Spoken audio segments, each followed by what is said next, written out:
안녕하십니까. 화학분석기능사를 강의하는 전하택 교수입니다. 자, 오늘은 여러분들과 제4회 실전 모의고사 문제풀이를 하도록 하겠습니다. 먼저 1번에 보시게 되면 다음 중에서 산성산화물은 어느 것인가 이렇게 나와 있어요.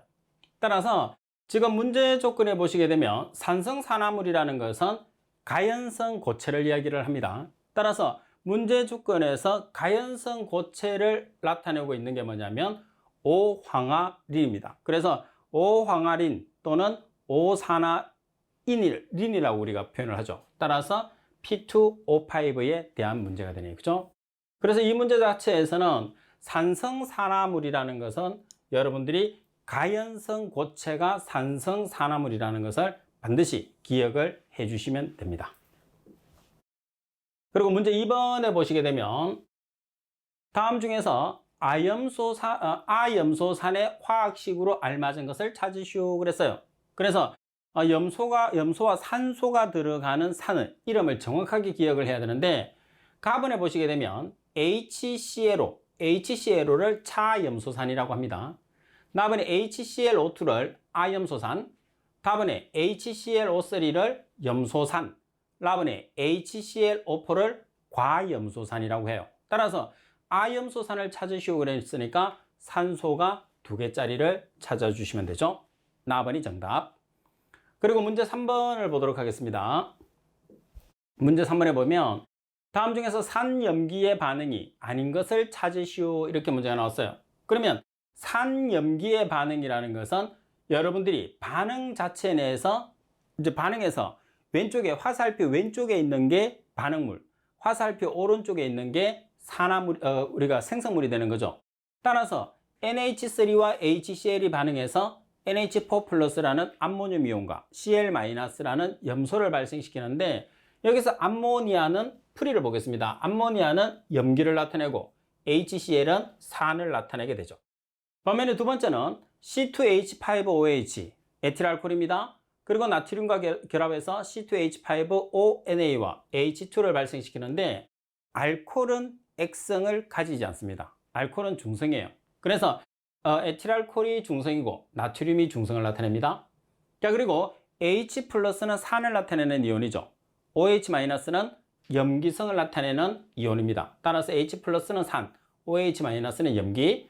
자, 그리고 NH3 플러스 BF3는 NH3BF3. 자, 따라서 NH3가 여기서 염기를 나타내죠. NH3는 염기니까 그럼 BF3는 뭐가 되는 거죠? 산이 되는 거죠. 따라서 산과 염기의 반응, 다시 말해서 액성이 없는 것이 정답이 되니까 나번이 정답이죠. 그래서 결론적으로 산염기 반응이 아닌 것을 찾는 것은 알코올이 있는 보기를 여러분들이 찾아주시면 정답이 됩니다. 자, 그리고 4번 문제를 보시게 되면 염화나트륨 용액을 전기분해할 때 일어나는 반응으로 틀린 것은, 자, 여기서 여러분들 염화나트륨이 뭐예요? NaCl이 염화나트륨이에요. 자, 따라서 염화나트륨을 전기분해를 한다고 합니다. 그래서 여러분들 팁에 보시게 되면 염화나트륨을 전기분해를 시켜요. 전기분해를 시키게 되면 물과 반응해서 NaOH가 발생하고 H2가 발생하고 Cl2가 발생을 하거든요. 그러면 NaOH라는 수산화나트륨은 마이너스 극에서, H2라는 수소기체도 마이너스 극에서, 그리고 Cl2라는 염소는 플러스 극에서 발생을 하게 되죠. 자, 따라서 문제 조건에서 여러분들 양극과 음극에서 발생되는 물질을 찾으시면 되는데 양극에서는 염소기체가 발생하고 그리고 음극에서는 NaOH와 수소기체가 발생을 하게 되는 거죠.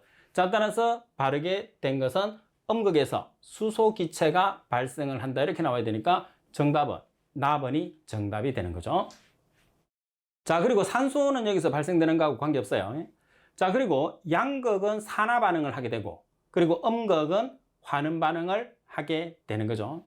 자, 양극 자체 내에서 여러분들 서로 여러분들 양극에서 Cl2가 발생하고 음극에서는 H2가 발생하고 그래서 H2가 발생하는 음극이 환원이 되는 거죠.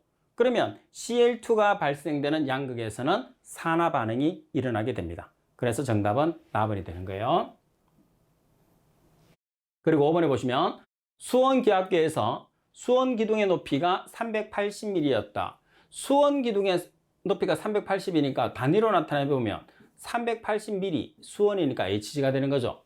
자, 이것을 ATM으로 고치면 얼마냐고 그랬어요. 그러면 기준기압이 나와야 되겠죠?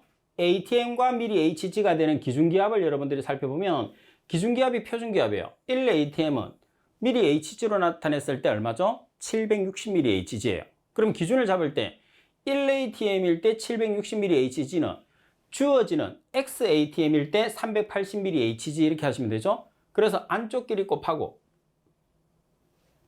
그리고 바깥쪽 길이 곱해서 X가 있는 항으로 나눠주면 X는 0.5 ATM이라는 값이 나오게 됩니다.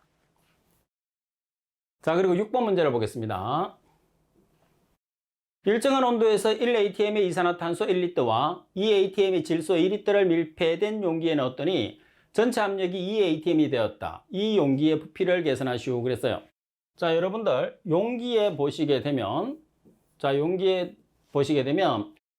지금 1ATM의 이산화탄소 1리터라고 했어요.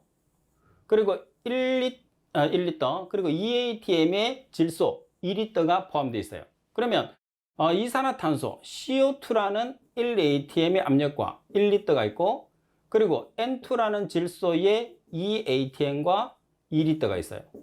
그러면 토탈 압력 PT는 지금 얼마냐 하면 2ATM으로 되어 있죠. 따라서 용기에 들어있는 부피는 CO2가 가지고 있는 압력 곱하기 부피 그리고 질소가 가지고 있는 압력 곱하기 부피를 더해서 전체 압력으로 나눠주시면 용기의 부피가 나오는 거죠. 자, 따라서 1 곱하기 1리터 1ATM 곱하기 1리터 플러스 2ATM 곱하기 2리터 전체 나누기 전체 기압 2ATM을 해서 계산을 해주시면 용기의 부피는 2.5리터가 나오죠. 그래서 반드시 나눠줬을 때 전체 기압으로 나눠줘야 된다는 것을 꼭 기억해야 됩니다. 자, 그리고 7번 문제 보시면 질량수가 23인 나트륨의 원자 번호가 11이었다면 양성자 수는 얼마인가 나와 있어요. 자, 여러분들 팁에서 1번과 2번은 반드시 암기를 해야 됩니다. 원자 번호는 양성자 수 그리고 전자수와 동일하죠. 그리고 질량수라는 것은 중성자 수와 양성자 수를 더한 값이에요. 그러면 문제 조건에서 보시게 되면 양성자 수를 계산하라고 합니다. 그럼 뭐가 있어요? 질량수가 있어요. 그리고 원자 번호가 있어요. 그런데 양성자 수라는 것은 뭐하고 동일하죠? 원자 번호, 전자수하고 동일해요. 그래서 바로 양성자 수의 정답은 11이 되니까 계산할 필요가 없어요. 반면에 여기서 여러분들이 중성자 수를 계산하시오 그러면 어떻게 하면 되죠? 중성자 수를 계산하시오 그러면 질량수에서 양성자 수를 빼주죠. 그래서 질량수가 지금 얼마죠? 23. 그리고 양성자 수가 원자 번호니까 11. 그래서 20이라는 중성자 수가 나오는 거죠. 따라서 여러분들 지금 원자 번호에 관계되는 정의, 질량수에 관계되는 정의는 꼭 알고 계셔야 돼요. 시험에 상당히 자주 나옵니다. 그리고 8번 문제를 보시게 되면 다음 중에서 원자 반지름이 가장 큰 원소는 어느 것인가 이렇게 문제가 나왔어요. 그러면 여러분들이 주기와 족에 따라서 서로 다르죠. 그래서 원자의 반지름의 크기 순서는 여러분들 주기를 기준을 해서 보면 오른쪽으로 가면 갈수록 원자 반지름이 감소합니다. 반면에 족에서는 원자 번호가 증가하면 증가할수록 반지름도 증가한다는 거죠. 예를 들어서 원소 주기율표가 있을 때 오른쪽으로 가게 되면 주기입니다. 그리고 위에서 아래쪽으로 내려가게 되면 족이죠. 따라서 주기에서는 오른쪽으로 가면 갈수록 감소하고 족에서는 왼쪽으로 아래쪽으로 내려가면 내려갈수록 어떻게? 원자 반지름이 증가한다는 거죠. 따라서 원자의 반지름이 가장 큰 것은 문제 조건에서 뭐가 되나요? 자, 보기에도 있는 것처럼 나트륨이 가장 크죠. 나트륨이 가장 큰데 나트륨이 없어요. 그러면은 나트륨이 있네 그죠? 그러면 나트륨이 정답이 되는 거죠. 나번이 정답. 주기에서는 원자 번호가 작으면 작을수록 큰 값을 가지게 되죠. 자, 그리고 19번에 보면 일정한 온도에서 기체의 몰수를 가지는 기체의 부피는 압력에 반비례한다는 보일의 법칙을 알맞게 나타낸 것은, 자, 여기서 여러분들이 보일-샤를의 법칙을 먼저 기억을 하세요. 보일-샤를의 법칙은 T분의 PV는 K, 보일-샤를의 법칙이에요. 그러면 여기에서 문제 조건에서 일정한 온도를 가진다고 해요. 그럼 일정한 온도를 가진다고 하면 이 식을 PV는 K로 바꾸면 되겠죠. 일정하다는 소리는 주어지지 않았으니까. 그래서 보일의 법칙은 PV는 K 이렇게 나타낼 수가 있습니다. 따라서 가번이 정답.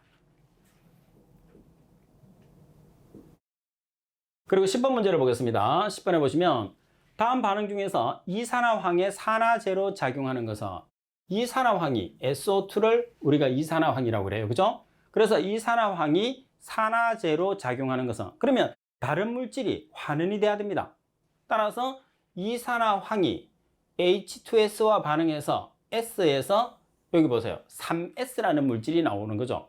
그러면 이 S라는 물질이 본인이 산화제는 다른 물질을 환원을 시키는 거죠. 그래서 결론적으로 S를 환원을 시켰어요. 여기서 산소가 없어지고 S가 나왔기 때문에, 따라서 환원이 된 S를 S가 S로 환원이 됐으니까 환원을 시키고 본인은 산화가 되는 거죠.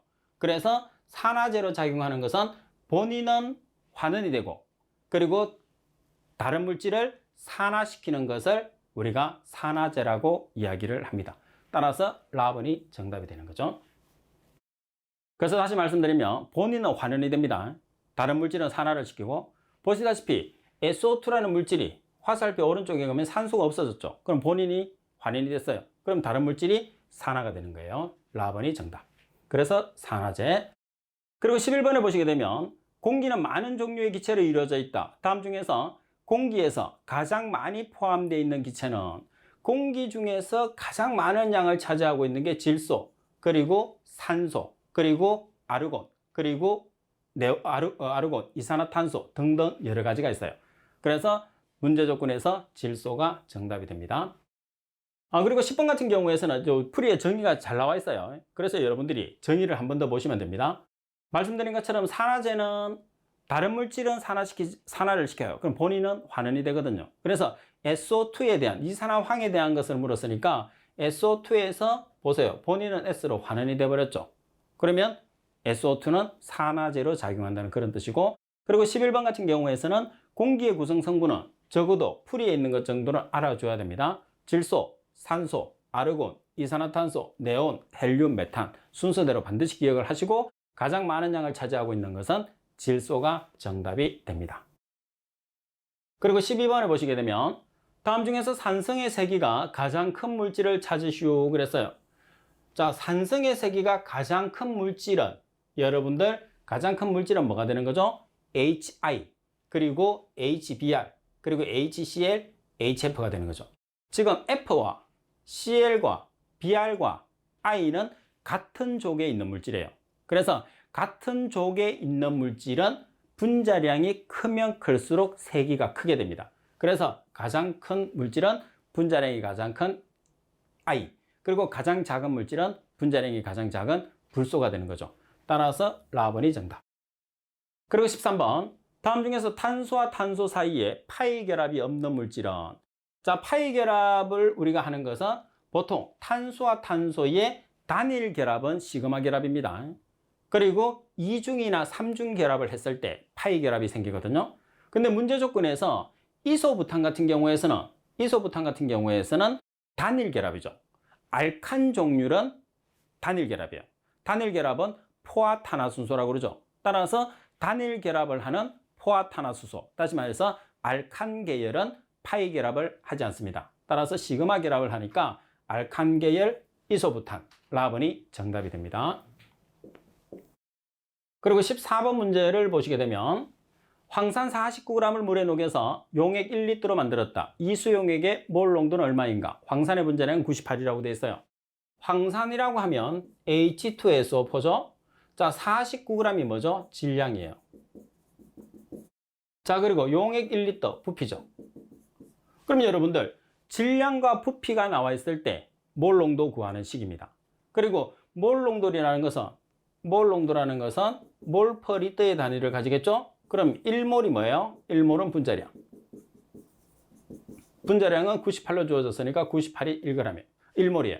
그럼 문제 조건에서 분자량이 안 주어져도 계산을 할 줄 알아야 되죠? 수소의 원자량이 1이니까 2개, S의 원자량은 32, O의 원자량은 16자리가 4개. 그래서 98이라는 것은 여러분들이 주어지지 않더라도 반드시 계산을 할 수가 있어야 됩니다. 자, 따라서 말씀드린 것처럼 질량과 부피가 주어지는 몰 농도 구하는 식에서 질량 자리에 얼마를 대입하죠? 49g, 부피는 1리터, 그리고 분자량은 98g을 대입하시면 됩니다. 따라서 0.5몰이라는 값이 나오죠. 분자량을 계산하는 것은 상당히 중요합니다. 그래서 여러분들이 지금 나오고 있는 물질의 원자량을 기억을 해서 분자량은 꼭 계산을 할 수 있어야 됩니다. 그리고 15번에 보시면 알칼리 금속에 관한 내용으로 틀린 것은 가번이 공기 중에서 쉽게 산화되어서 금속 광택을 잃는다. 나번이 원자가 전자가 한 개이므로 플러스 1가의 양이온이 되기 쉽다. 그리고 할로겐 원소와 직접 반응하며 할로겐 화합물을 만든다. 염소와 1대2의 화합물을 형성한다고 그랬어요. 자, 여기서 이 물질의 가장 대표적인 게 뭐냐 하면 NaCl입니다. Cl이 할로겐 물질이거든요. 그러면 할로겐 물질인 염소와 금속이 몇 대 몇으로 반응을 하느냐? 보시다시피 NaCl이라는 것은 Na 플러스와 Cl 마이너스로 결합하는 거죠. 따라서 1대1의 화합물을 형성하는 거죠. 따라서 라번이 정답입니다. 잘못됐죠? 자, 그리고 16번 문제를 보시게 되면 같은 주기에서 원자 번호가 증가할수록 나타나는 전형원소의 일반적인 내용으로 틀린 것은 자, 전형원소라는 것은 팁에도 나와 있는 것처럼 1족, 2족, 12에서 18족 물질을 나타내는데 대부분은 밀도가 작은 금속이에요. 일반적으로 금속이다 그러면 무겁잖아요. 그죠? 근데 작은 금속이라는 것은 분자량이 작은 금속들, 가볍다는 뜻입니다. 가번에 보시면 이온화 에너지는 증가하지만 전자 친화도는 감소한다고 그랬어요. 그래서 전형 원소에서 같은 주기에서 원자 번호가 증가하면 증가할수록 이온화 에너지와 전자 친화도 모두 다 증가합니다. 그래서 틀렸어요. 다음에 전기염성도와 전자 친화도 모두 증가한다. 다음에 금속성과 원자의 크기가 모두 감소한다. 다음에 금속성은 감소하고 전자 친화도는 증가한다. 따라서 가번이 정답. 그리고 17번 문제를 보시게 되면 헥사메틸렌 디아민과 아디퍼산이 반응해서 고분자가 생성되는 반응을 무엇이라고 하느냐고 그랬어요. 그래서 지금과 같은 고분자를 생성하는 반응을 축합 반응이라고 하죠. 자, 고분자를 생성하는 반응을 축합 반응이에요. 자, 여기서 축합 반응이라는 것은 컨덴세이션이라고 그러죠. 그래서 라번이 정답.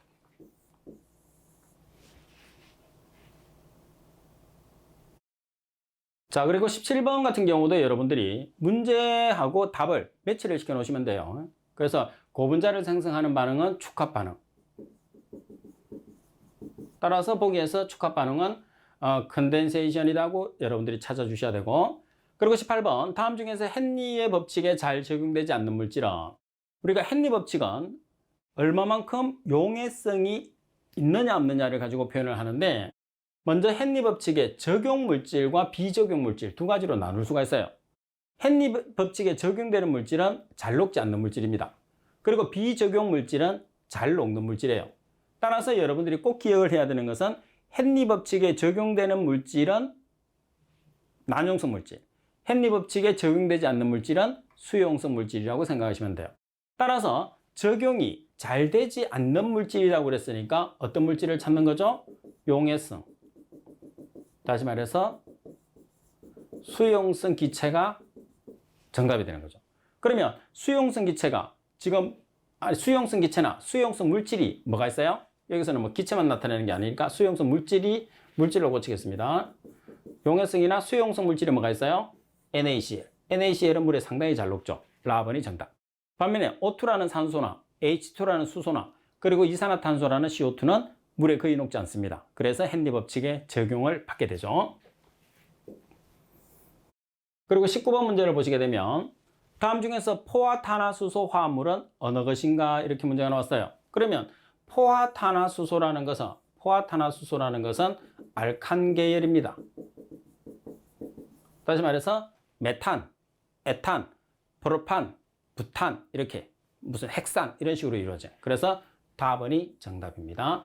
따라서 이 물질은 CN, HEN 플러스 2의 구조를 가지죠. 그래서 시클로헥산은 여러분들 보기에 나와 있는 것처럼 CuH12의 화합물. 그래서 포화탄화수소를 나타내게 됩니다.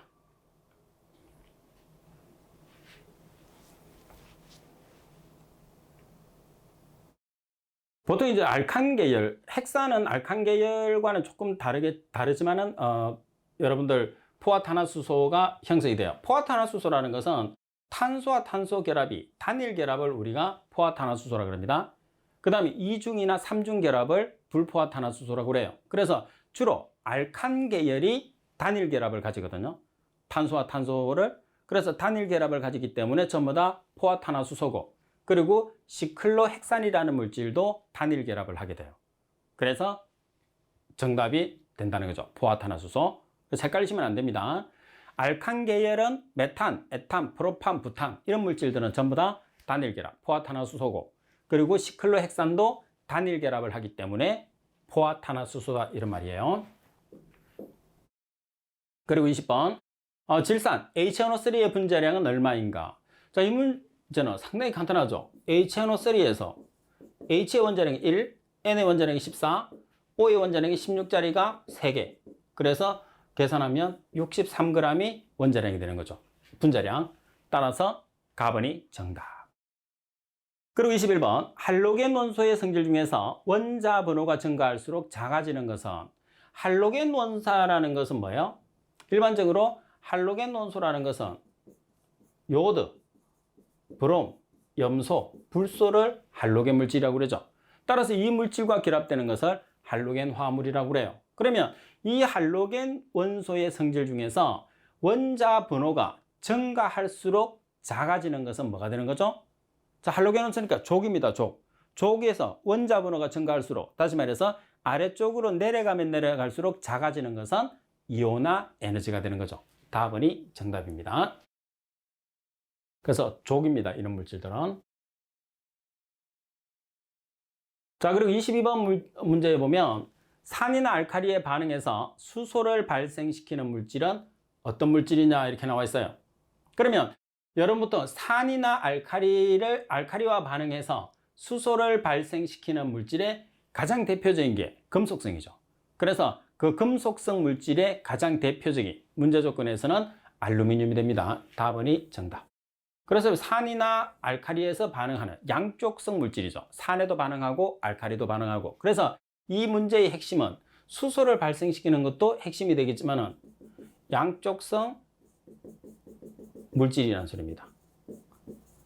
산성, 알칼리성, 양쪽성 물질. 그래서 양쪽성 물질은 알루미늄이 정답. 답은입니다. 그리고 23번 문제를 보시게 되면 어떤 NaOH 수용액 1000ml를 중화하는데 2.5 노르말 HCl 80ml가 소요되었다. 중화한 것을 끓여서 물을 완전히 증발시킨 다음 얻을 수 있는 고체의 양은 몇 g인지 계산하시오. 이렇게 문제가 나왔어요. 자, 그러면 지금 문제 조건에서 여러분들이 그 계산을 한번 풀이를 보면서 한번 해보겠습니다. NaOH와 HCl을 중화를 시켜요. 그럼 중화를 시킨다는 소리는 OH와 H가 결합을 해서 뭐가 만들어지죠? 물이 만들어져요. 그러면 Na는 플러스, Cl은 마이너스 1가로 형성이 되는 거죠. 따라서 Na 플러스와 Cl 마이너스의 양을 먼저 계산합니다. 따라서 Cl 마이너스의 양을 계산하면 Cl 마이너스라는 것은 HCl에 존재하죠. 2.5 노르말 HCl. 그러면 노르말이라는 단위가 EQ per 리터의 값을 가지게 되죠. 그러면 2.5 노르말은 2.5 EQ per 리터로 표시할 수 있습니다. 자, 그리고 몇 리터? 80ml니까 0.08 리터로 표현할 수 있겠죠. 그래서 0.08 리터가 소요됐어요. 그러면 일당량에 해당하는, 지금 우리가 나타내고자 하는 것은 염소에 대한 값을 계산하죠. 그래서 염소의 원자량이 35.45라고 주어졌어요. 그러면 35.45, 보통 우리가 35.5라고 하는데 단서가 주어졌으면 정확한 값을 사용을 해 주셔야 됩니다. 따라서 일당량에 해당하는 35.45g. 그래서 전체적인 단위가 없어지고 Cl-의 양이 7.09g으로 계산됐죠. 자, 그러면 Na 플러스의 양도 동일하게 계산해 보겠습니다. 그런데 NaOH는 보시다시피 이제 Na 플러스 A 값을 계산하려고 하면 NaOH 수용액의 노르말 농도를 알아야 됩니다. 지금처럼 동일하게 풀려고 하면. 그래서 노르말 농도를 모르니까 지금 문제 조건에서 보면 Na 플러스와 Cl 마이너스가 1대1로 발생을 하죠. 그래서 1대1로 발생하니까 그 두 개의 비를 보는 거예요. 그러면 Cl 마이너스의 양일 때 Na 플러스의 양은 Cl 마이너스와 Na 플러스의 원자량. 그래서 기준을 잡는 값을 원자량을 기준을 잡는 거예요. 그럼 Cl 마이너스는 원자량이 35.45g, Na는 23g이라고 그랬어요. 그래서 35.45g일 때 23g은 역으로 Cl을 계산했죠. 7.09g일 때 Na 플러스. 따라서 Na 플러스를 계산하면 4.6g이라는 값이 나오는 거죠. 그래서 Cl의 양은 노르말 농도를 이용해서 계산을 하고 Na 플러스의 양은 노르말 농도가 없기 때문에 발생되는 Cl-와 Na 플러스가 1대1로 반응하기 때문에 발생되는 B를 이용해서 계산하는 거죠. 그럼 증발시킨 후에 고체의 양을 여러분들이 계산하면 자, Cl-의 양은 7.09 그리고 Na 플러스의 양은 4.6 따라서 두 개를 더하면 11.69g이라는 값이 산출이 됩니다. 조금 어렵지만은 여러분들이 한번 잘 보세요. 그럼 풀 수 있습니다. 그리고 24번 문제를 보시게 되면 산화환원 반응에서 산화수에 관한 내용으로 틀린 것을 찾으시오 그랬습니다. 산화수입니다. 가문을 보시면 한 원소로만 이루어진 화합물의 산화수는 제로입니다. 그래야지 화합물이 되는 거죠. 자, 그리고 단원자 이온의 산화수는 전하량과 같다. 산소의 산화수는 항상 마이너스 2를 가진다고 그랬어요. 자, 여기서 산소의 산화수는 화합물에서의 산화수와 과산화물에서의 산화수가 서로 달라요. 보통은 우리가 화합물이니까 마이너스 2라고 하는데 과산화물에서는 마이너스 1의 값을 가질 수도 있습니다. 그래서 산소의 산화수는 화합물에서는 마이너스 2, 과산화물에서는 마이너스 1이라는 것을 꼭 기억하세요. 그리고 중성인 화합물에서 모든 원자와 이온들의 산화수의 합은 제로이다. 정답은 답은. 그리고 25번 문제를 보겠습니다. 다음 화합물 중에서 순수한 이온 결합을 하고 있는 물질은 이온 결합의 가장 대표적인 물질을 우리가 이제 찾게 되는데 이온 결합의 가장 대표적인 물질은 뭐예요? NaCl이 가장 대표적이에요. 그럼 먼저 카본의 CO2를 보면 CO2는 공유 결합을 하죠. 탄소와 산소의 전자쌍을 공유하는 공유 결합. NH3도 마찬가지 공유 결합. 그리고 KCl은 금속과 비금속이 결합하는 이온 결합입니다. 그리고 NH4Cl 같은 경우에서는 공유 결합도 있고 이온 결합도 있고 배이 결합도 있어요. 그래서 순수한 이온 결합만 이루어져 있는 것은 KCl이죠. KCl. 그리고 NaCl. 가장 대표적인 게 NaCl이에요. 이렇게 얘를 알고 있으면 문제 풀기가 편하죠. 그리고 26번 문제를 보시면 다음 중에서 침전적정법으로 틀린 것을 찾으시오 그랬어요. 침전적정법이 뭐가 있어요? 모로법이 있고 파얀스법이 있고 폴하르드법 또는 폴하르트법 이렇게 얘기하죠. 그리고 킬레이터 적정법에는 킬레이터법이 있어요. 그래서 말 그대로 킬레이터법이라는 것은 킬레이터 적정법. 나머지 세 가지는 침전 적정법. 그리고 27번 다음 반응에서 반응계의 압력을 증가시켰을 때 평형이 이동하는 방향으로 알맞은 것을 찾으시오 그랬어요. 자, 압력을 증가시킵니다. 압력을 증가시키고 온도를 낮추면 어떤 반응이 일어나죠? 정반응이 일어납니다. 정반응이라는 것은 SO3가 많이 생성되는 것을 정반응이라고 그러죠. 따라서 카본이 정답이 되겠네. 그죠? 자, 그럼 여기서 여러분들이 화살표를 나타냈을 때 지금 자, 답은 우리가 다 찾았고 여기서 이런 식으로 반응하는 것을 정반응이라고 합니다. 자, 그리고 이렇게 반응하는 것을 역반응이라고 하죠. 그럼 정반응과 역반응이 동시에 발생하는 것을 가역적 반응. 그리고 정반응만 발생하고 역반응이 발생하지 않는 것은 비가역적 반응이라고 그래요. 따라서 정반응이 발생을 하려고 하면 압력이 높고 온도가 낮아야 됩니다. 반면에 역반응이 일어나기 위해서는 압력이 낮고 온도가 높으면 역반응이 일어나는 거죠. 그리고 정반응은 SO3가 많이 생성되는 반응을 이야기합니다. 자, 따라서 정답은 가번으로 나왔죠. 자, 그리고 28번 문제를 보시게 되면 수소나 크롬, 수소나 알루미늄, 납과 산과 만나면 염기로 작용하고 염기와 만나면 산으로 작용한다. 자, 이런 화합물을 뭐라고 그러죠? 자, 보세요. 수산화크롬이라는 게 뭐죠? CrOH3. CR이 크롬이니까 수산화 알루미늄 AlOH3. 그래서 알루미늄이 가장 대표적인 물질인데 산과 만나면 염기, 염기와 만나면 산. 그래서 산과 염기는 두 개의 성을 같이 가지고 있죠. 그래서 양쪽성 물질이라고 합니다. 그래서 양쪽성 물질의 가장 대표적인 게 알루미늄이에요. 그럼 정답은 뭐예요? 나번이 정답이 되는 거죠. 그리고 29번, 다음 반응에서 생성되는 침전물의 색상으로 알맞은 것을 찾으시오 그랬어요.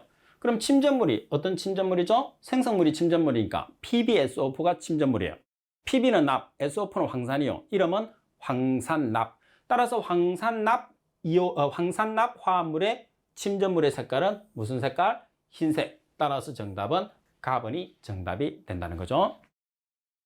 자, 오늘도 여러분들 수업 듣는다고 고생 많이 하셨어요. 그래서 수업 듣기가 힘들고 어렵다 하더라도 처음이 그렇습니다. 그래서 여러분들이 자주 인강을 듣고 그리고 열심히 공부하시면 누구나 쉽게 자격증을 딸 수 있어요. 그리고 자격증 따기가 쉬우면 국가에서 공인하는 국가기술 자격증이 신빙성이 떨어집니다. 신뢰감도 떨어지고. 그러니까 어느 정도 노력한 사람만 따게 하는 게 국가기술 자격증입니다. 그래서 조금만 더 참고 그리고 조금만 더 공부하고 조금만 더 노력하는 거죠. 대신에 열심히 공부하면 한 번만에 합격할 수 있어요. 그래서 대충대충 해서 한 번 떨어지고 다시 공부하는 것보다는 열심히 공부해서 한 번만에 합격하는 게 여러분들도 뿌듯하고 그리고 한 번 했던 공부는 다시 하기가 상당히 어렵습니다. 특히 필기 같은 경우에서는. 그래서 한 번 할 때 열심히 해서 꼭 합격할 수 있게끔 전부 다 저도 노력하고 여러분들도 많은 노력 부탁드리겠습니다. 자, 오늘 수업은 이것으로 마치도록 하겠습니다. 수고하셨습니다.